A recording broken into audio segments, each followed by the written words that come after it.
be, where you're taking our community and what your vision is for our community, okay? The 4 questions that we will go through with each candidate, and we will alternate when we have multiple candidates on the stage so that no one gets the first word and the last word. Everybody kind of gets equal placement, if you will. So the first question will be, what are your educational development priorities and plans?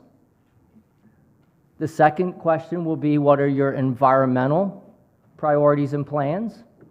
The third question will be, what are your zoning and development priorities and plans? And then the fourth one's a little more open-ended, and it'll address what is another issue that you plan to address if elected, and how would you hope to handle it? We didn't just by chance fall on these questions. We all attend the CAB meetings, which is the Joppa Town Community Advisory Board.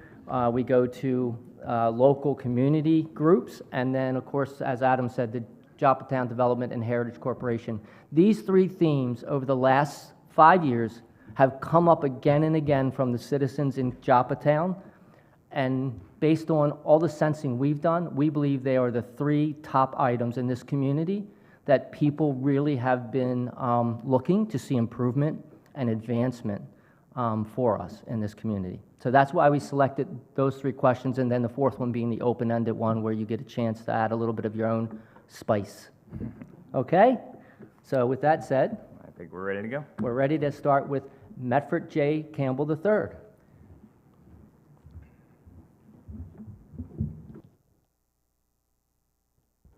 All right, am I on? Good. Well, good evening. Thank you for inviting me. We're going to ask you a question now. That's fine. So, Mr. Campbell, what are your educational priorities? So my plan is to meet with, listen to, and support the teachers who have literally put their lives on the line to take care of our kids. I don't really know what the issue is with the argument with teachers and the argument with the school boards. I think that the Harford County Public School system did an excellent job handling the pandemic. I'm going to help increase teachers' pay. So I've spoken to a lot of teachers. My daughter is a teacher. Actually, she's an assistant principal in Baltimore County. So their number 1 priority is teacher pay. So I'm going to help teachers increase their pay. It's going to be one of my number 1 goals, working with the teachers, finding out what else it is that they want, and helping them achieve that goal. I'm trying to make Harford a more desirable place for teachers to work and live. My plan is to implement some type of flexible spending account for teachers so they don't have to come out of pocket for expenses to equip their classrooms. I think the answer is to put some type of incentives in so that teachers feel like they should move to Harford County and live in Harford County. Something like tax incentives or a teacher next door program, tuition assistance for them, a drop program for teachers. If you're not familiar with a drop program for teachers, lower their retirements so that they can work for 25 years, enter into a drop program, which is a deferred retirement option plan. That's a retention program that keeps teachers employed and wanting to stay employed for 30 years. So they retire at 25 years, they work another 5 years, they stop putting into the retirement plan, it goes into a personal account for them, and they end up with, depending on what their pay is, $100,000, $200,000 at the end of their career in addition to their pension. So that's a retention plan. My other issues that I'd like to address are vocational schools or centers for the kids. I think every politician that I've spoken with is on the same track. So I think that's something that we can get done so that our kids graduate and they have the opportunity to get jobs as soon as they walk out of the classroom. K through 12 coding classes so that our kids can compete with the jobs on Aberdeen Proving Ground, the billion-dollar contracts. So thank you. Second question is, what are your environmental priorities and plans? So my first priority would be to listen to the climate scientists. I think you first have to acknowledge that climate change is real, and then in doing that, then maybe you can affect some kind of change. I work with the Maryland Climate Change Commission to support the state's 2030 Greenhouse Gas Emissions Reduction Act. And of course, water pollution. I think the answer to the water pollution in our area, since we are a water community, is to find out where the pollution is starting from. I think we all know that it's coming from Pennsylvania, coming down to Susquehanna. Locate who the offenders are and sue them and get them to stop, get those corporations to take responsibility for cleaning up so that it doesn't mess with our Chesapeake Bay. Clean our waters and airways, take action against the polluters, and reduce fossil fuels. Can't get rid of fossil fuels altogether. It has to be something that's done over time, but we eventually have to move to sustainable energy. So we have a mix, a mix of sustainable, renewable energy, solar, wind, nuclear, adopt an all-electric construction code so that the projects that we're putting in place and the projects that are on Aberdeen and the projects that are in Harford County are also sustainable and not building the carbon footprint. That's pretty much all I have for that. Yep. What are your zoning and development priorities and plans?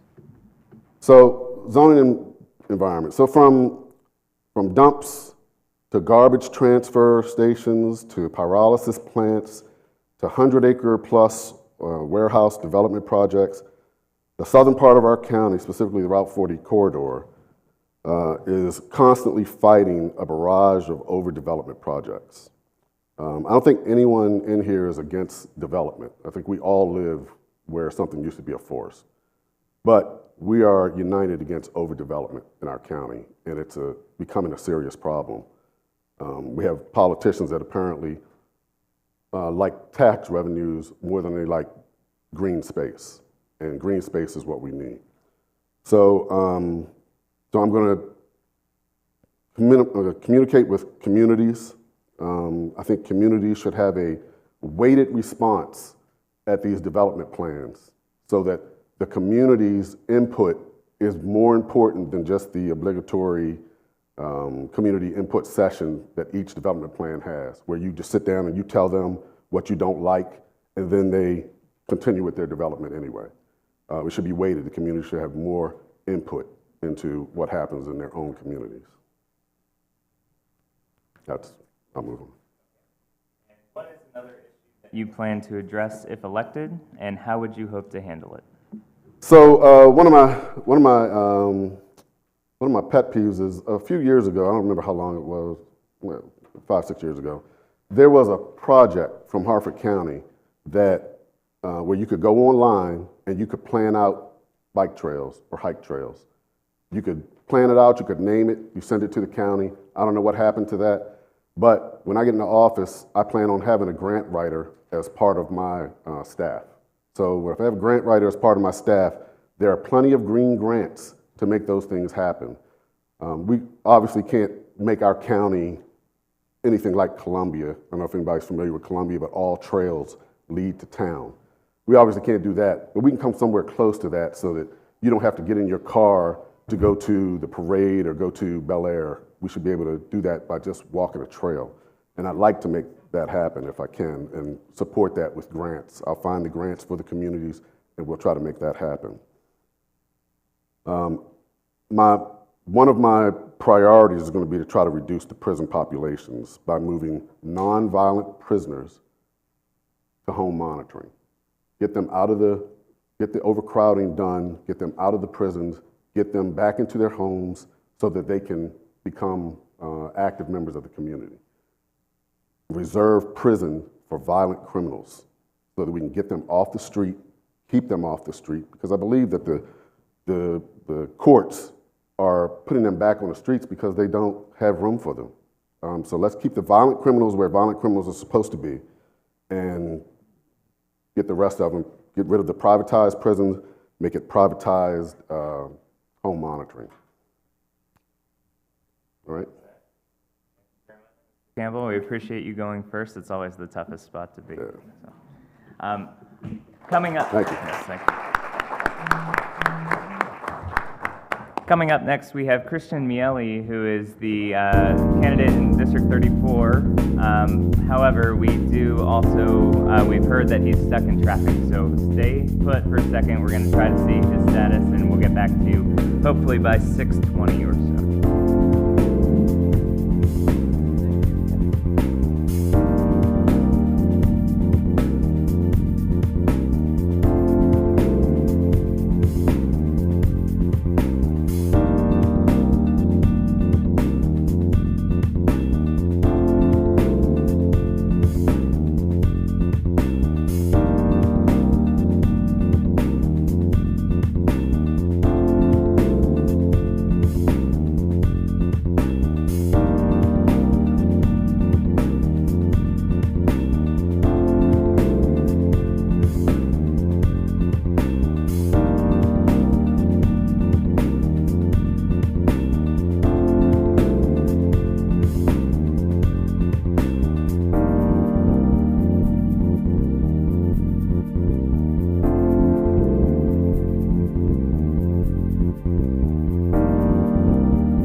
That new hovercraft you bought is working out well.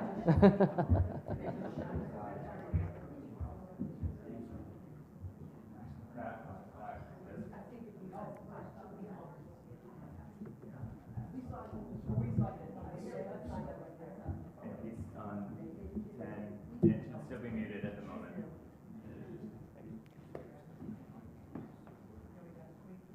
We have a couple minutes, right?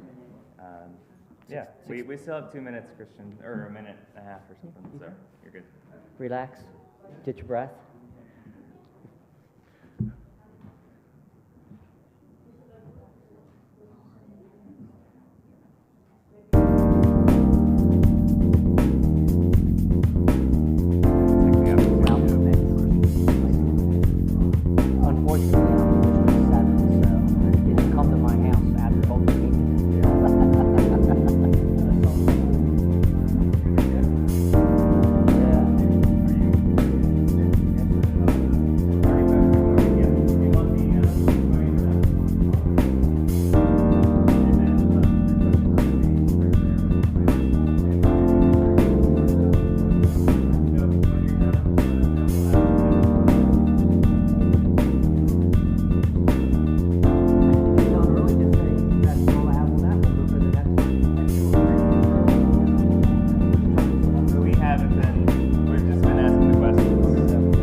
to do a little intro at the beginning. So. You could, if you're fourth one, you could maybe leave that in.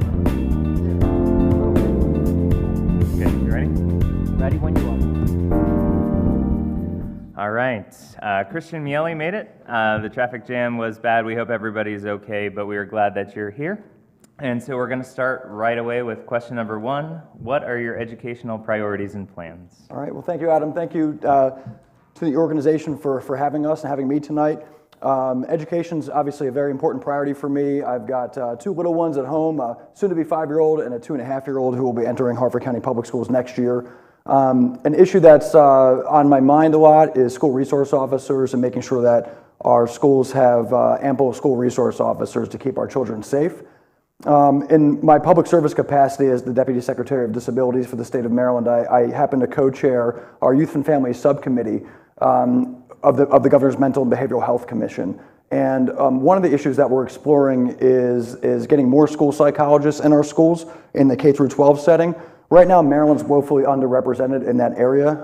The national best practice is supposed to be for each school to have 1 school psychologist for every 500 students. Maryland, on average, has only 1 school psychologist for every 1,250 students.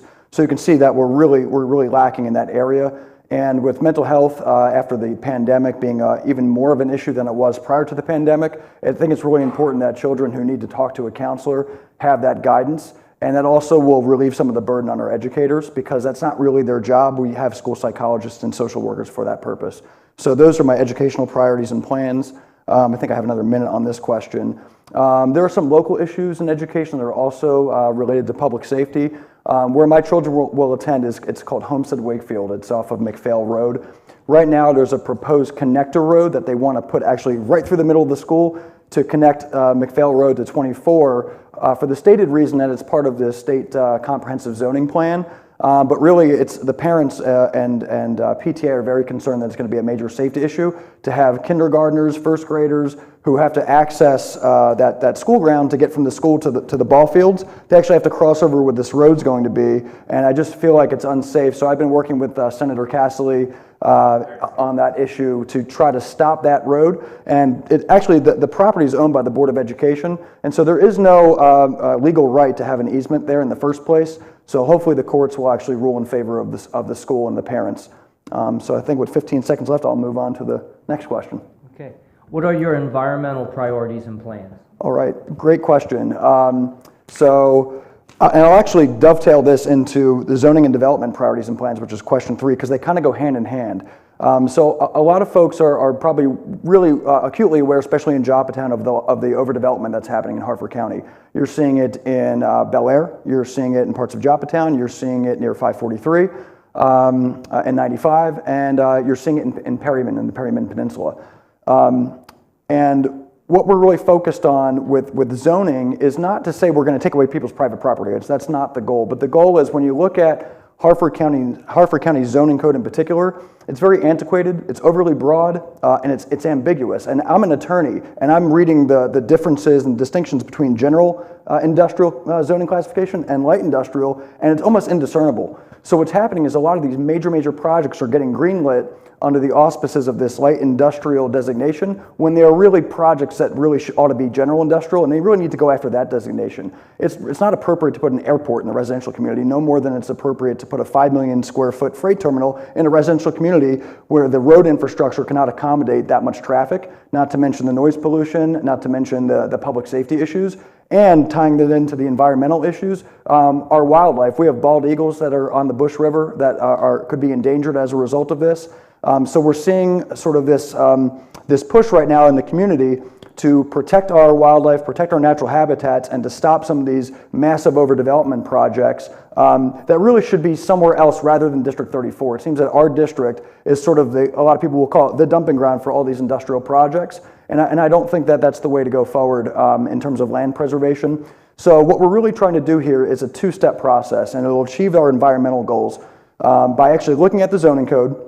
One of my priorities and one of the first things I'll do if elected state senator is I will advocate for the forming an organization, thank you, of a zoning commission, which will be made up of community stakeholders, real estate attorneys, land use experts, and the county council to revisit our zoning code and to look at revisions that make sense in the context of this general versus light industrial designations.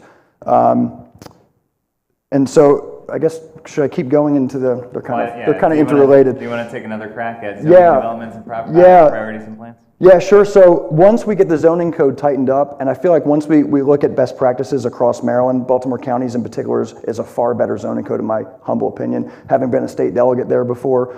Once we get that tightened up and the community feels like it's in a good place with our zoning code, the next step is to see if right now there's a court case in particular on the Mitchell Farm, which is where the Perryman Peninsula project is being planned.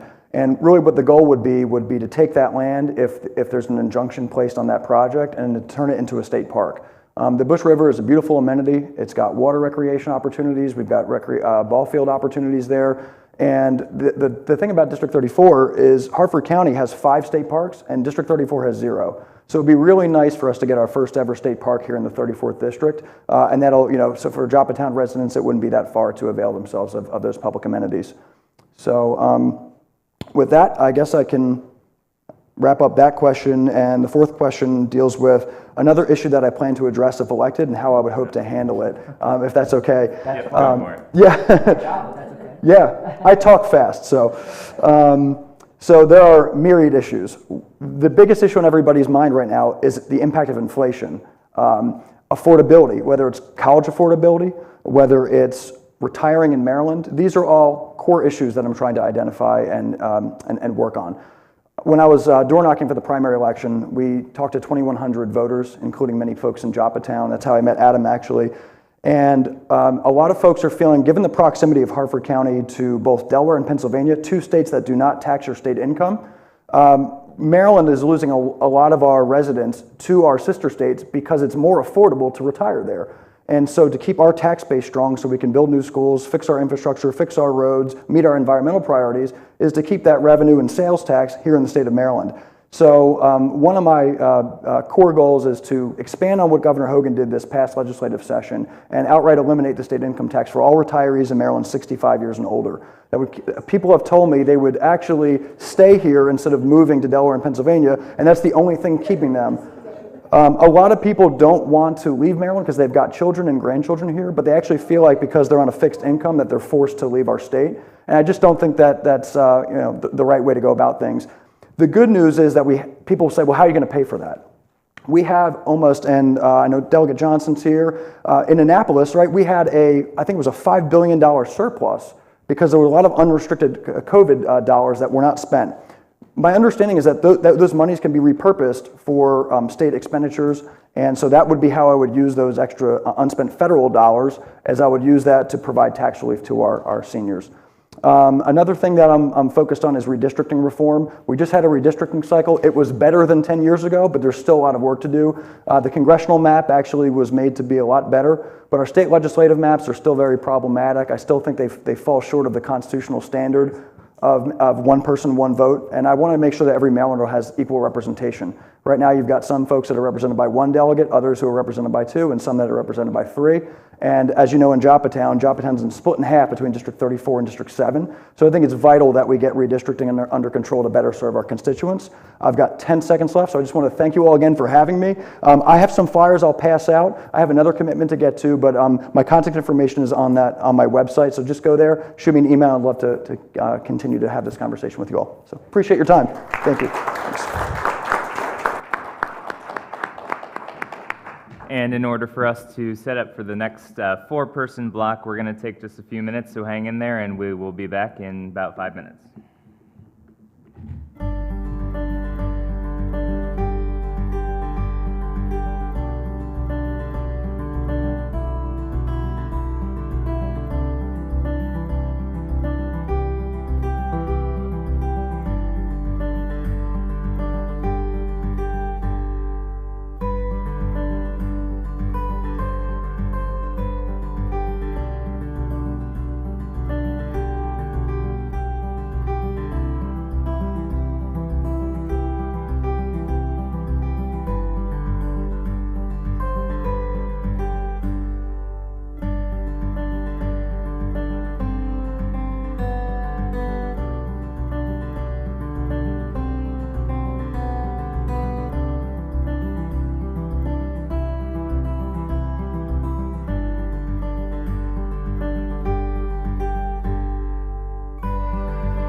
All right, everybody. Ooh, hello. Just real quick, I said I was going to talk about this a little bit as we get started. So we're about to go into the House of Delegates race for District 34A. The way that this works out is those of us who live in District 34, I live in District 34, we will have the opportunity in November to cast 2 votes for 2 of these people. We are represented by 2 delegates in this district. 34B has another delegate, so we're not part of that, but 2 votes, so you get to vote for 2 of the people up here. Just wanted to make sure that that was abundantly clear. So you don't need to pick favorites, you just need to pick 2 favorites. All right, with that, we're going to start with Glenn Glass. Glenn, if you want to get up, and Rob. Hello, everybody. First question is, what are your educational priorities and plans? I'm not Barry Glassman, and I'm not Conan O'Brien. I'm Glenn Glass. I was your delegate for 8 years, and I'm running again. When I get there, I'm going to continue to work hard for you. Some of you know I was a public school teacher, and my first year as a teacher, I got Best Teacher Award by my vice principal. Also, my stepdaughter is a local school teacher. So education is very important to me. So what I plan to do is, I think what we need to do is we need better standards, we need more accountability, and specifically parental involvement. And I'm going to talk a little bit about that in another minute. We need periodic assessments, business education partnerships, also because they help both parties achieve desired learning outcomes by sharing values and resources. I believe in pay raises for teachers. We have, I read today, we have a $2 billion with a B, billion-dollar surplus. So I think that we can give the teachers a nice pay raise because many teachers are struggling because inflation, it's just harder to live, and they deserve a pay raise because they're changing lives every day. Maryland is rated number 5, so we need to raise that up. And most of the top-rated schools, they say, are in Montgomery County. I think there's a lot of good schools in Harford County as well. So, as I said, I believe in school pay raises for teachers. I support vocational education. I support private school and public school. And I think that if someone sends their kid to a private school, I think that they should get a tax break. I don't think that private school should be only for the rich. I think that maybe a single mother ought to be able to send her kids to a private school. So with that, I do think that we need more parental involvement. And a couple ideas I found today. A school could do something like this. They could have a monthly game night where parents and students will be invited to come in and participate in activities together. Events like this will allow parents the opportunity to come in into their children's classroom and visit with teachers and participate in activities. And as a delegate, I voted for the budget that gave record funding for education. Thank you. All right, Steve Johnson, your first question is, what are your educational priorities and plans? First of all, thank you for the invitation and having us tonight for us to come and let you know kind of what our plans are if we are elected. I support Kerwin because I believe we need to get more resources in our schools, like more mental health support is one. My personal priority is to expand the workforce development training program here on the Route 40 corridor. We have been begging for vocational school down here on the Route 40 corridor forever, and we have been denied. So I made that a priority when I was elected to get with the college and the Boys and Girls Club to set up the Leading Edge Training Center, Workforce Training Center for the trades. We got money for simulators for heavy equipment operators, to get your CDLs for truck and bus license, welding simulators outside. They did a slab to teach people how to frame houses. We need to expand that on the Route 40 corridor, as well as working with the community college and our private sector to set up more apprenticeship programs up and down Route 40. I think that would be beneficial to the whole county. Down on the Route 40 corridor, we have the only hub zones in the county, which are the low incomes. So some of those families, their transportation is very limited. And to ask those folks to get their kids all the way up to our only VOTEC school, North Hartford, sometimes is over a 2-hour bus ride. So, and they sometimes don't have the vehicles or the resources to get their kids up there every day. So I think that's important for District 34A. So those would be some of my priorities. Also, teacher pay is definitely something we need to improve, not just to attract new teachers, but to retain our experienced teachers.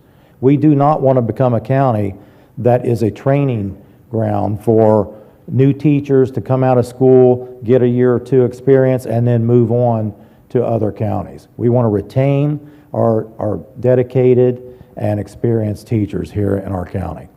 We can move on to, that's it for me on that one, but thank you very much. Thank you, Mr. Johnson. Now, Mr. Johnson. Mr. Andre Johnson.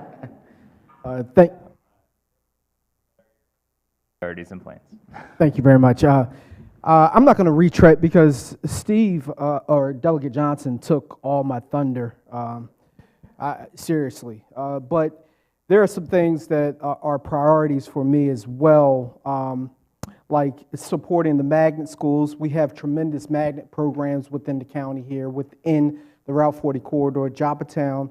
Although it's not a magnet program, the Homeland Security, P-TECH, you have down in Edgewood, you have the IB programs and things of that nature. So continuing to support those things, as well as, I'm going to retread this, continuing to support our educators in their pay.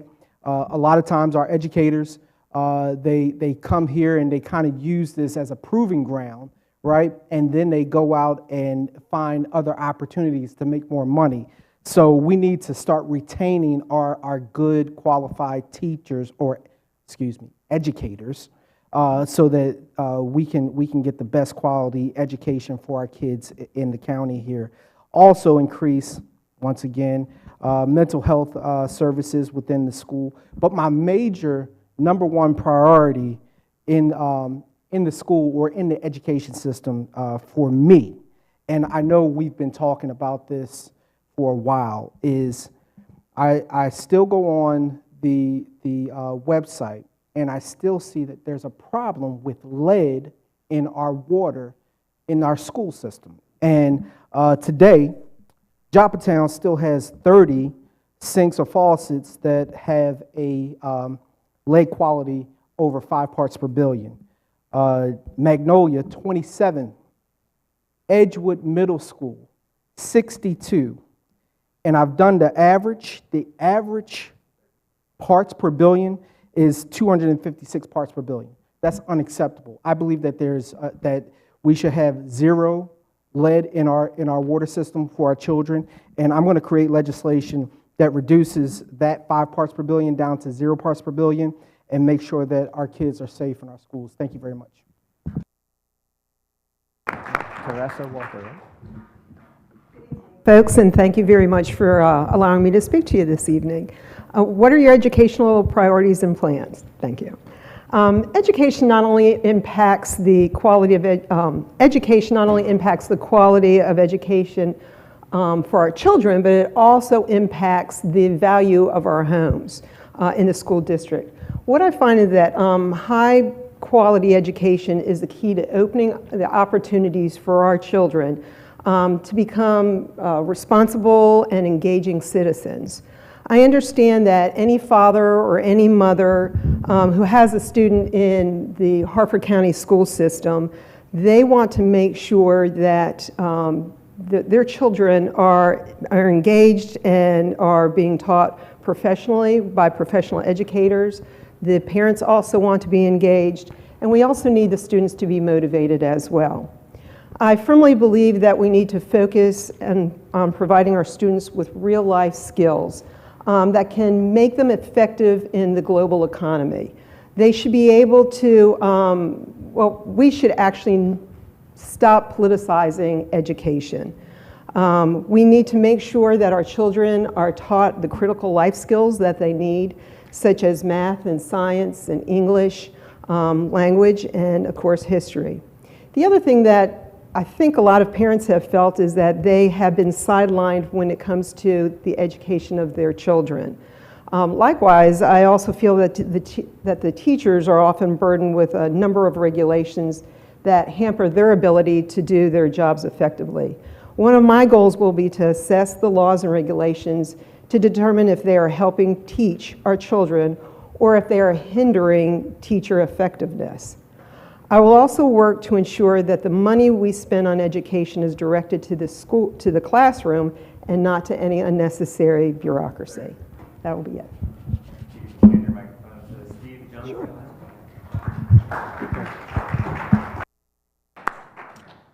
So Steve, you get to be number one on question 2. What are your environmental priorities and plans? Thank you, guys. I appreciate it.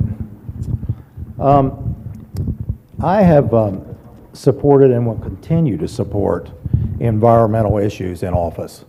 And on the state level, I will help support and continue to support propping up our electrical grid.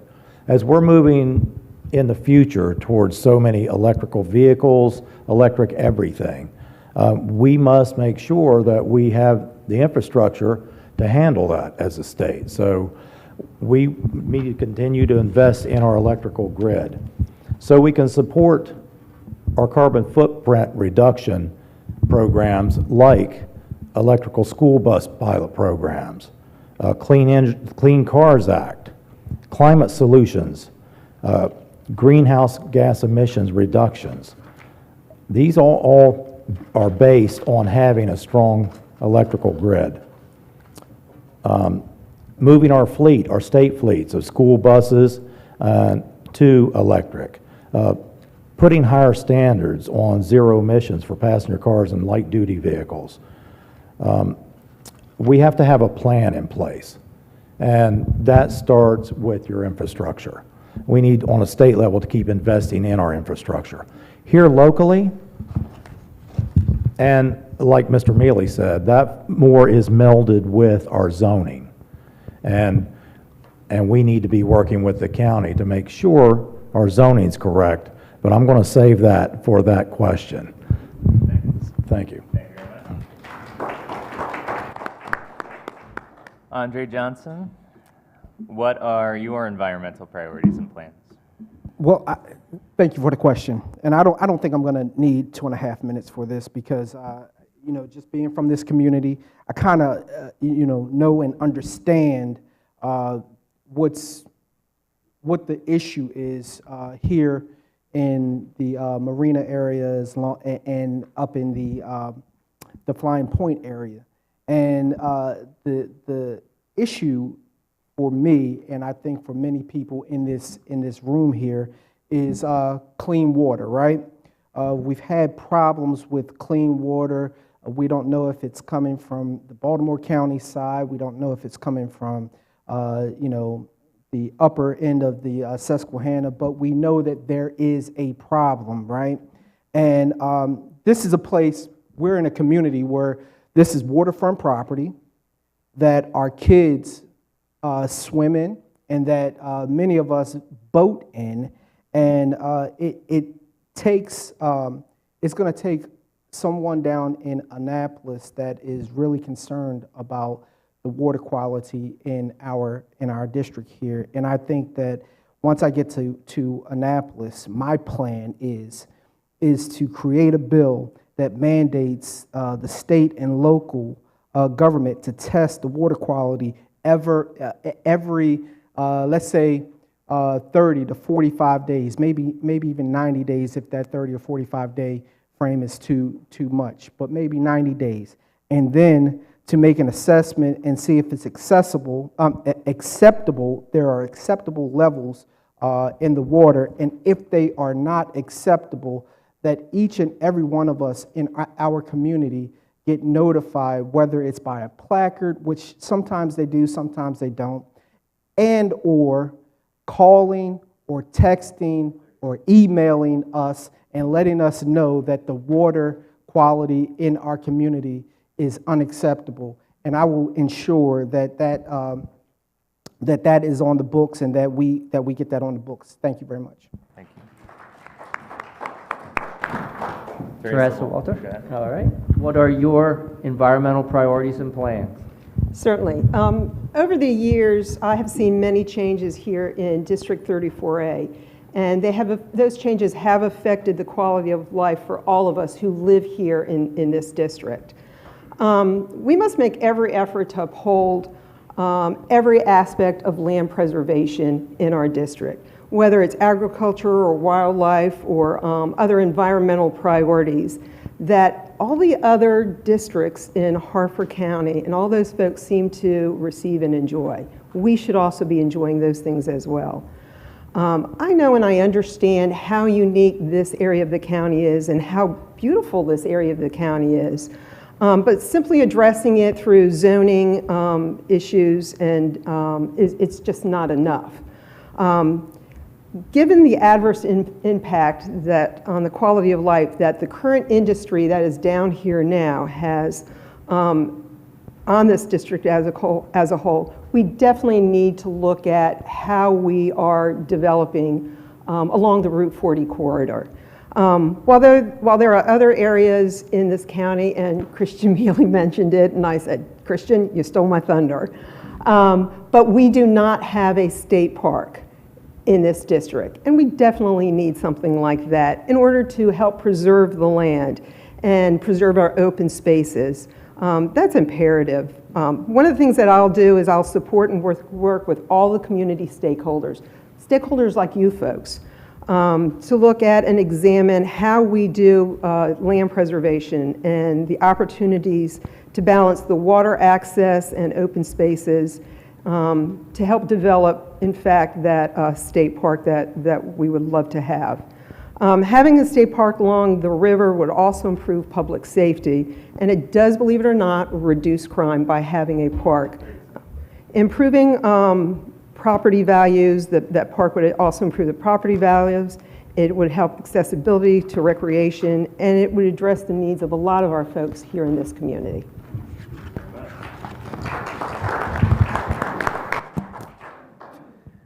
And Glenn Glass, what are your environmental priorities and plans? I'm back. I'm going to steal some of Andre's thunder. I had this written down before I knew what he was going to talk about. But I agree with Andre. We need clean water. Every municipal water supplier has to provide consumers with annual water quality report that must include contaminants that have been found. I support the advocacy for cleaner, safer water locally. It starts by knowing what issues your local municipality has. If you get water from a well, you should get a test analysis, and that will minimize BPA exposure. The state, if you elect me again, I will work hard to have the state have a partnership with municipal governments to make sure that water quality is free of harmful contaminants, especially in schools. Before I was a state delegate, I was an environmental specialist. I collected waste oil, antifreeze, wastewater, diesel, and gas, and I recycled millions of gallons of waste oil and waste products. I also taught businesses how to recycle. I will promote common sense environmental issues. I think we need to reduce plastic waste, reusable grocery bags, reusable water bottles. We need to promote that from a state level. I think that schools should have, and communities and families should consider having a backyard community garden which teaches children and families lessons about vegetation, the earth, and sustainable living. We need to promote recycling. I also think we need to look at promoting recycling by having tax incentives for families who recycle. I've been to the Baltimore County dump before, and if you've ever been there, it's horrible. the smell, just all the trash, and about half of everything there could be recycled. So I think that as a delegate, if I win again, that I'll promote recycling, and I'll work hard for that, and to make sure that we have clean water in the schools. It's critical. Thank you.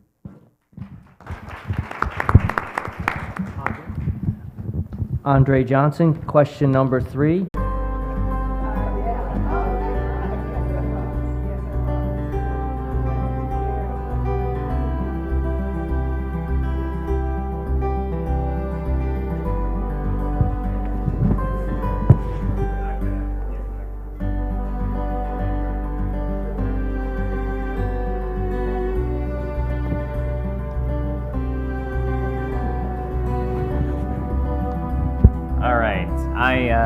So for those of you who are watching online, we had a computer that decided to restart itself, and I think we're okay. Can I get the camera feed on me just to make sure that this comes up live? I'm so sorry for those of you watching online. By the way, you probably won't be able to see Andre give that question, but I do have an audio backup, so I'm going to go and make sure that he has access to that he can put on his website.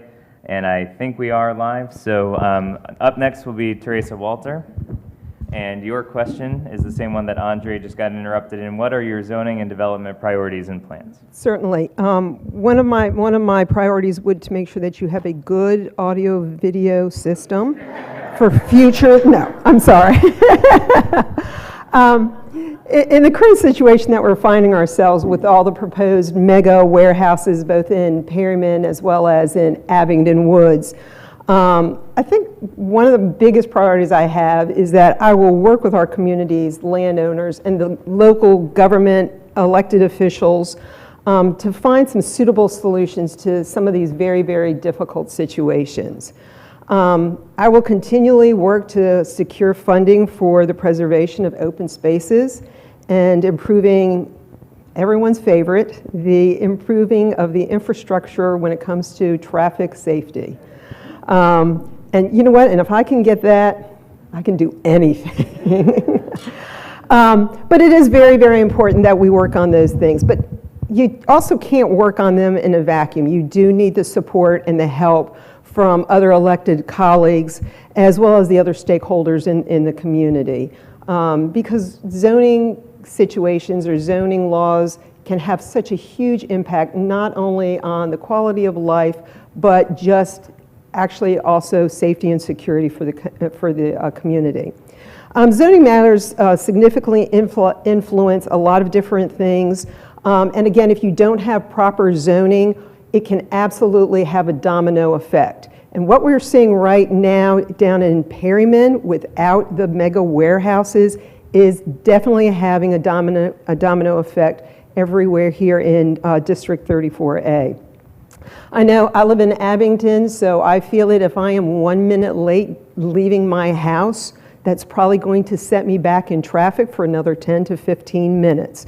And that's because of those types of vehicles that are having an impact on our community. So again, I will absolutely advocate. I know Mr. Mealy had said something about a commission. I work in a local community that does have zoning commissions, and they are very, very effective, but they have to be maintained. You can't just do it on an ad hoc situation and then get rid of them when everything is fine. Thank you.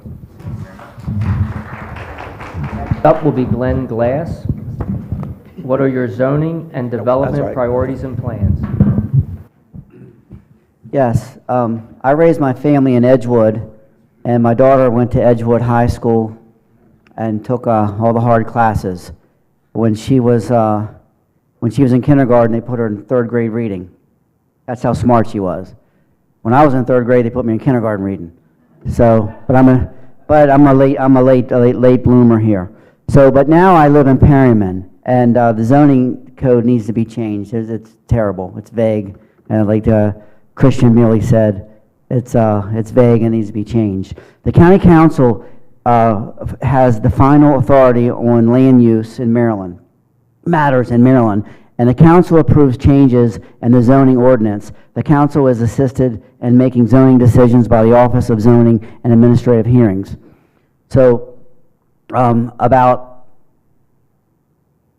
a little bit less than a year ago, we had 300 community members attend the community impact meeting, and it was in 2021. And I was proud to be there and speak against the mega warehouses they want to put in Perryman. They want to put a warehouse in my backyard, which is terrible. So I will continue to work to stop that. I'll work with the county on a state level to fix the zoning codes. And I will promote open space, and I think we need to have a park in Perryman. Why do we have to have five parks everywhere else but the Route 40 corridor? We seem to get the short end of the stick. So a couple reasons why I have a problem with the warehouses in Perryman is, I'm gonna let you know some of the issues. The health of the Chesapeake Bay. The proposed project is bordered by the Bush River, which feeds directly into the Chesapeake Bay. So it's a terrible environmental problem if they get the warehouses, but we're going to try to make it into a park. Access to safe drinking water. Andre will like this one. Harford County residents all benefit from the wellheads and the filtration provided by the fields currently unencumbered by concrete. So we get a lot of our drinking water from that area. Public safety. You'll appreciate this. The roads and infrastructure are not remotely adequate to support the scope of the project proposed. Even with no new development, the roads and infrastructure are unsafe for residents, for those traveling the Perryman Peninsula. So I'll do what's right for you, not the developers. Thank you. Thank you. And Steve Johnson, what are your zoning and development priorities and plans? Thank you. Even though I'm running for a state office and the county, the zoning is a county function, I hope to work with the new elected officials to address some of the zoning shortfalls in the county and make sure that the zoning is fair for developers and most of all for its citizens. I think everybody in this room pretty much feels that our current comprehensive zoning is not very comprehensive. I would like to see also a commission put together, but I want to make sure it's a commission that involves people from citizens from every councilmatic district. So the Route 40 has a voice in that commission. I would also like to see our county invest in people to go through our zoning codes and to come up with better, more defined zoning codes. We haven't invested in that for years. We just wrote it out, whatever the zoning codes were, that's what they were. Because let's face it, it's the citizens that must live here with the aftermath, long after developers have gotten their money and gone. So it should be more about the citizens and less about the developers. And I will try to influence as much as I can our county officials to keep that in mind. I think the voters have done a pretty good job this time reminding them of that. So that's what I would like to see in our zoning and development priorities.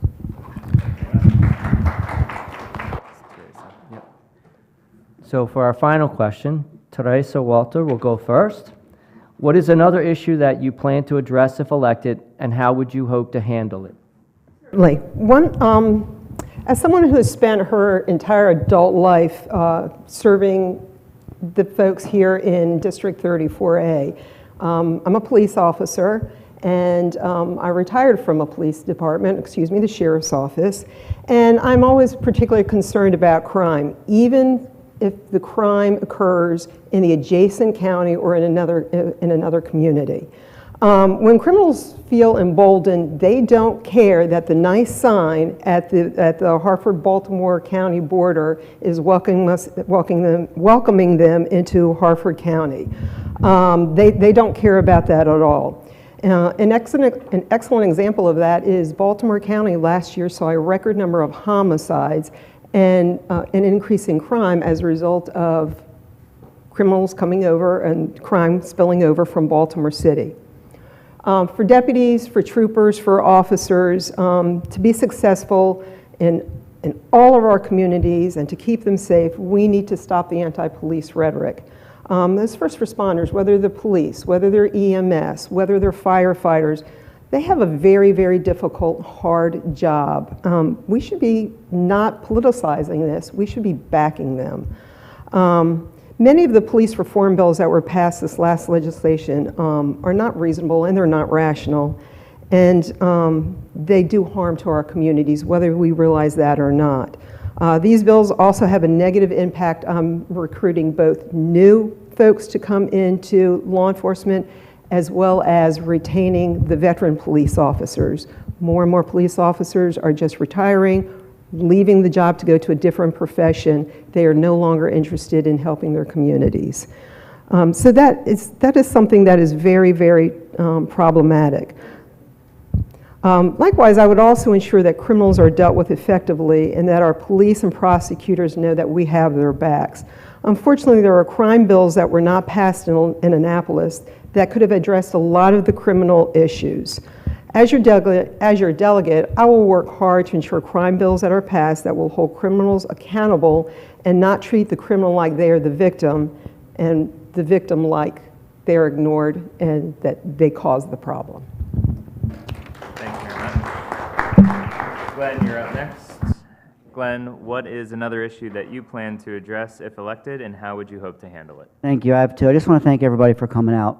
Thank you very much. First of all, the economy. The best thing you can do for someone is give them a job. And I'm definitely going to work with the Republicans and the Democrats to fight inflation. Anything that we can do on a state level to fight inflation, I'll do that. And I have the relationship with delegates and senators there right now who I've worked with to get things done, to get that done. I'm also going to, I think that we are really taxed too much. We're just, you know, everywhere you go, they want to tax you. And I think that our money is not their money. And so I'm going to introduce a bill to cut taxes within the first week if I'm elected, for families and small businesses. We need to cut taxes. And we also have a $2 billion surplus. $2 billion, that's your money. That money doesn't belong to Montgomery County. It doesn't belong to the delegates and senators. That's our money. So I want to give some of that money back to you, at least half of it. And the other half maybe we can use towards education. Another thing that I'm going to work on is, this is something that's near and dear to my heart, that's concerned me for a long time. As a delegate, I've been concerned that right around 70% of people in prison are African Americans. And I don't understand that, and that's wrong. And I think that we need to do something about it, and I did. I work with Delegate Dumais and Chairman Valerio.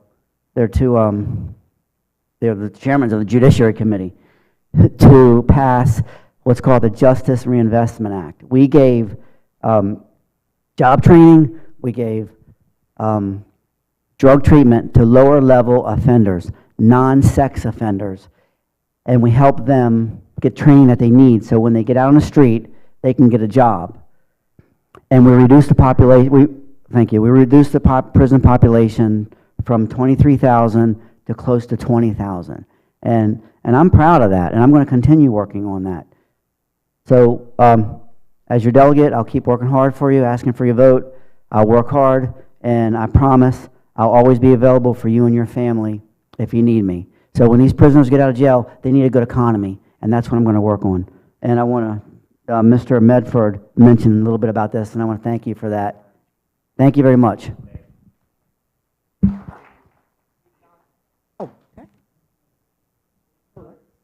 You plan to address if elected, and how would you hope to handle it?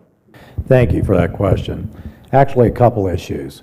Number one, continue to make sure we have safe communities. We did a lot of work. We banned the ghost guns, stiffer penalties for gun and sex trafficking. Those are big issues in our state because of our proximity to airports, the ports, bus stations, 95, the truck stops. So we need to continue to make sure that we crack down on that stuff so we have safe communities. Another one is continue our tax cuts. 2022, we passed the largest tax cut package in Maryland history. And we need to make sure that as families are coming out of COVID, businesses are coming out of COVID, trying to rebuild, that we stretch their family budgets, that we make sure businesses can grow and provide jobs and create jobs. Another one that's kind of odd, but it hits on a lot of levels. It hits on the It hits on the environment, it hits on business, it hits on our farmers, clean water, and that is, right now, our farmers in Maryland have to belong to a program because they have to help clean up the bay, which pushes their produce up a little bit in price. So as a state, we buy 80% of our produce from Pennsylvania. Their farmers do not have to belong to this program.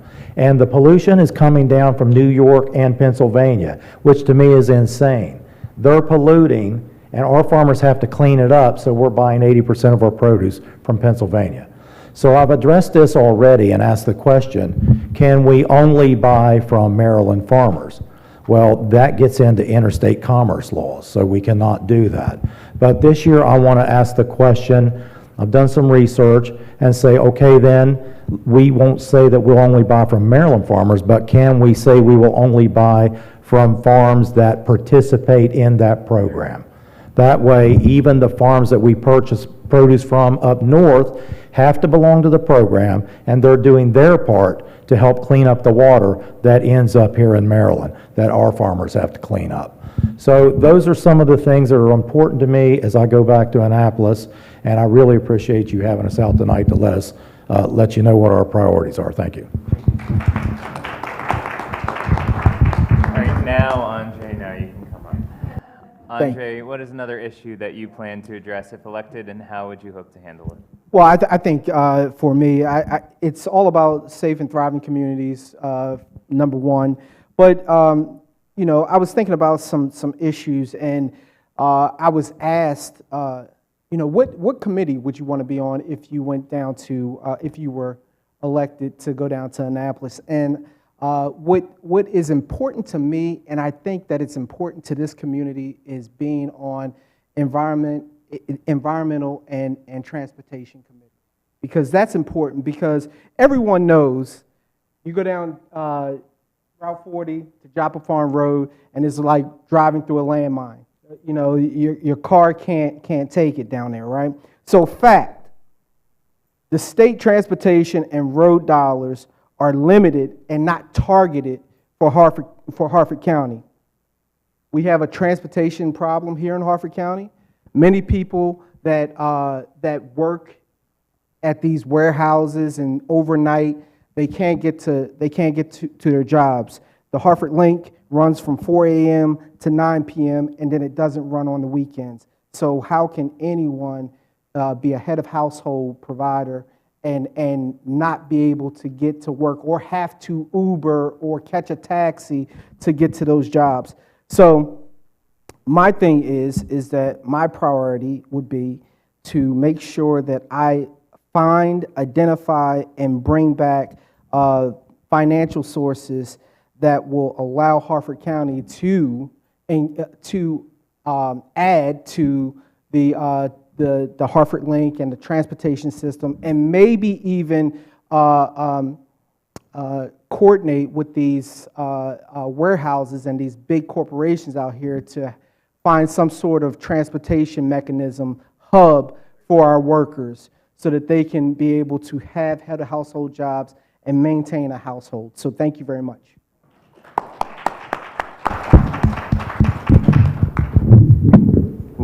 All right, well, that's our forum for tonight. I want to thank all of the candidates who came out tonight to give their answers, and I hope, well, we wish you all well in your election. Here's one thing that I want to stress for all of you who are still in the room.